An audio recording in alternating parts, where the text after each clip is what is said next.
Nabigyan na. Bilang ka. Ano? Nakabigyan na ka rin.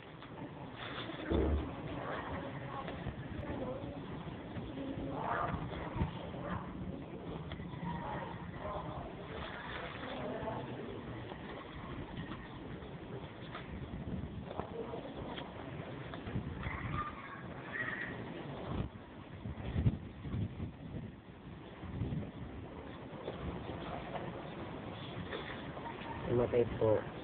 Namatay yung isang anak ni Torno. Sakit po na yung sabi sa akin ng